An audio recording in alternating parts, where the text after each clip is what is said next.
2006 Land Rover Discovery, or an LR3 Discovery. Customer complaint is to get vehicle speed sensor circuits, but it's only when they drive like 10 or 50 miles when everything warms up. See, we got a bunch of snow last night. But anyways, kind of show you what's going on here. Well,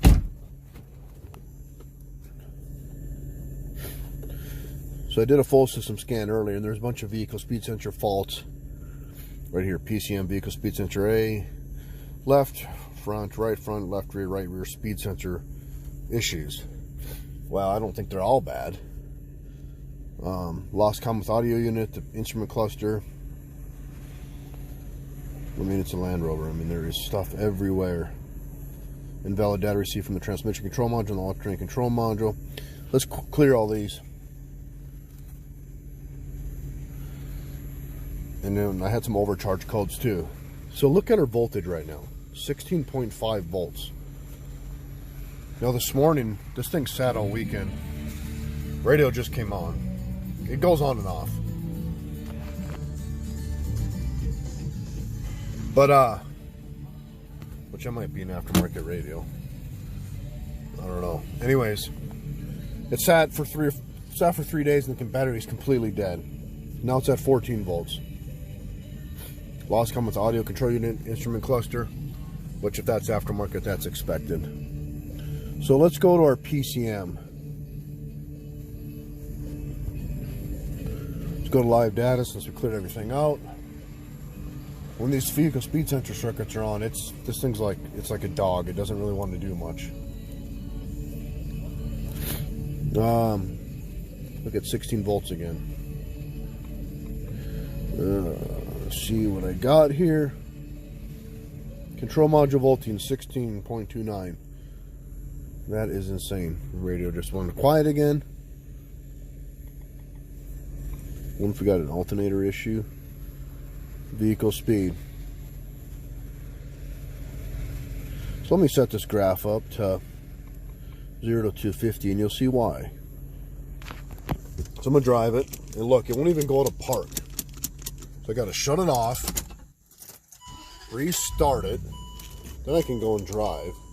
The parking brake's not on, but there's always a parking brake light. Well, I thought I had a recording, but I lost a bunch of data. So what I've been doing here is the blue is battery voltage. Control module voltage for the PCM, 13.5, 14 volts. The green is the vehicle speed. Watch when I just go a little bit. Look at that. Battery voltage went to almost 17 volts, and we went to 150 miles an hour. Watch how a little bit I move. Look at that. I went 150 miles in about 3 feet. 150 miles an hour. Look at the battery voltage go way up. And what I'll notice too is the cluster will go all completely black. I'll lose comm to it, or it'll just blank out.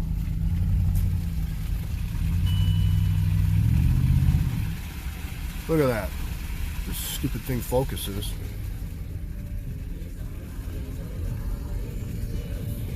It's insane.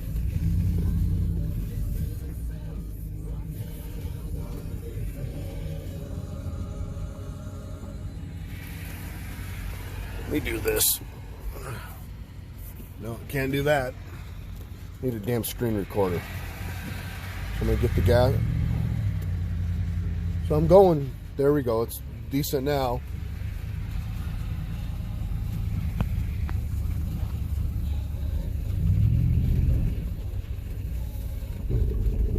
It's not acting up now. That's to the floor, and we have no power. I know I was trying to limit stuff too because of all the snow and ice, but I mean, there ain't nothing.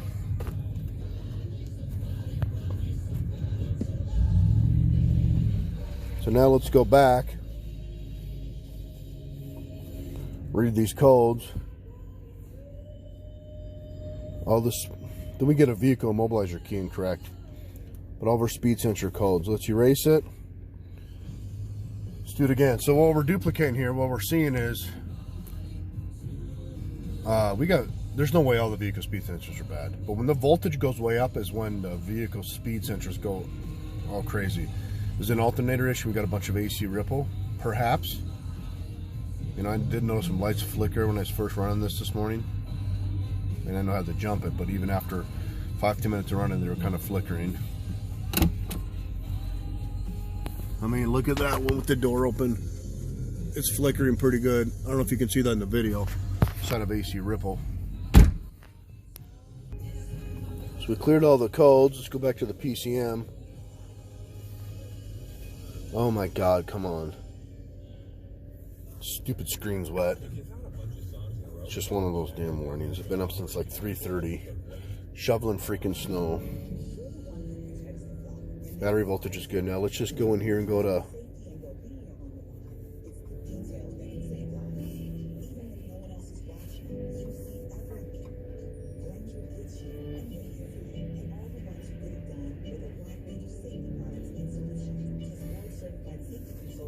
oh my gosh.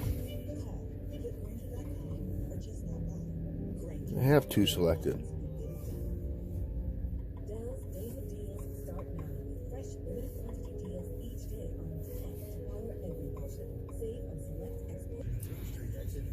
All right, got control module voltage, battery voltage, vehicle speed. We can just touch the gas. Look at that, 17 volts. Look how high I went. Let's just merge all these. Green is vehicle speed, blue is control module voltage, red is battery voltage. Touch the gas. It's doing all kinds of crazy stuff. Look at that. It says we're going 158 miles an hour. 17 volts almost. Look at that. We are not going 158 miles an hour.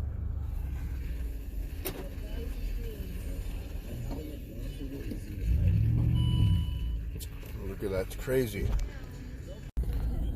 Then after a little bit, it'll actually kind of level out. Voltage is good. Miles per hour is good. But look at that. We can actually drive a little faster now. It's got more power and stuff.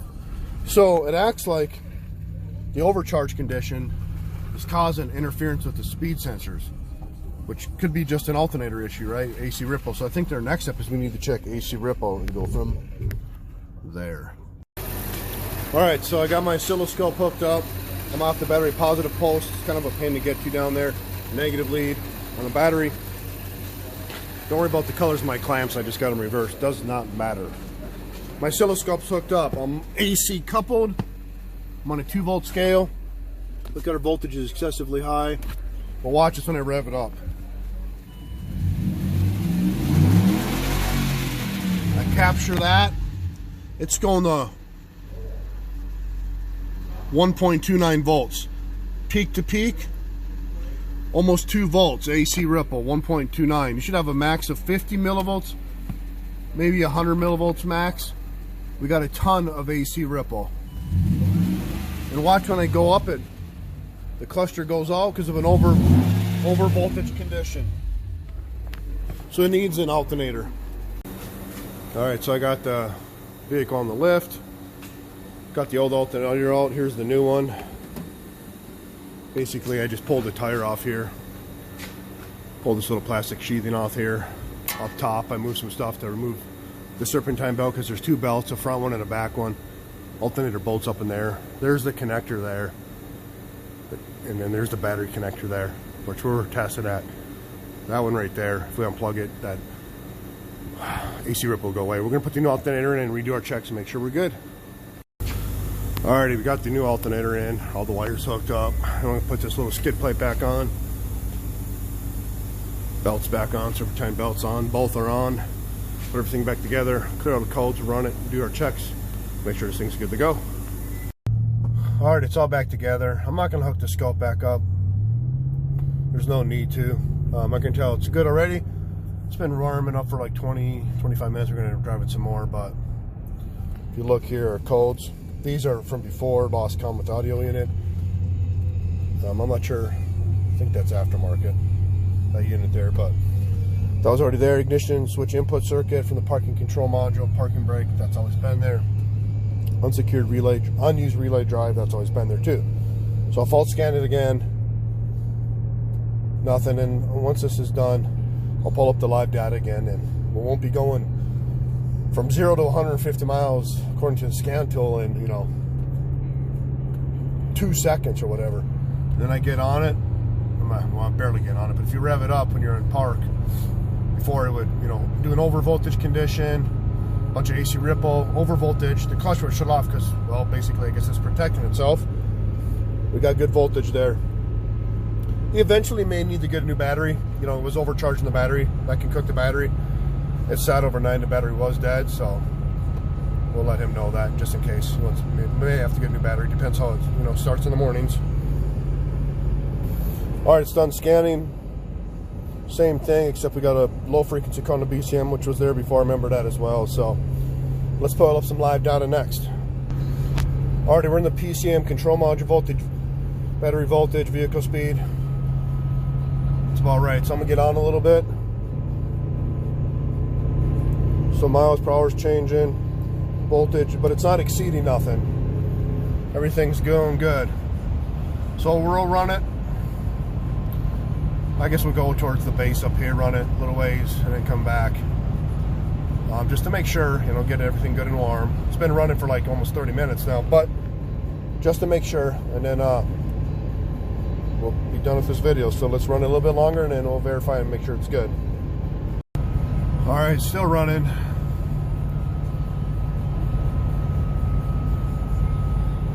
See, everything's still good.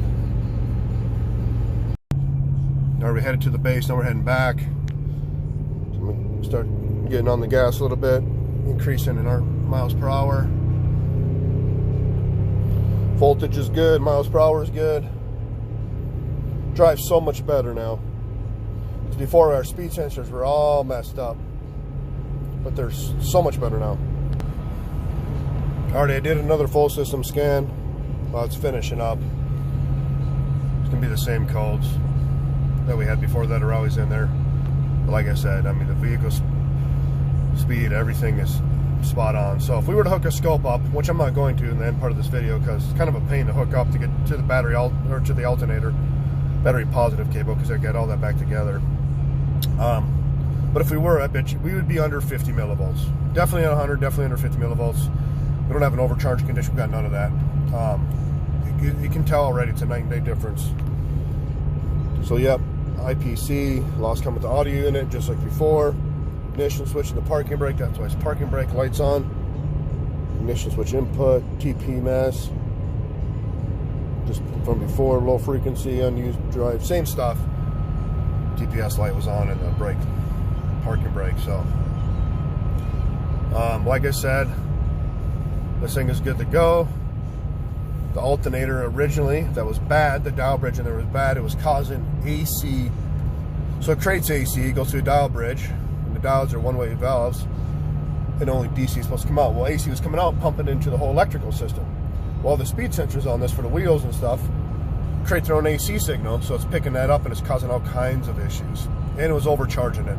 New alternator fixed this. It's pretty cool to see it on the scope.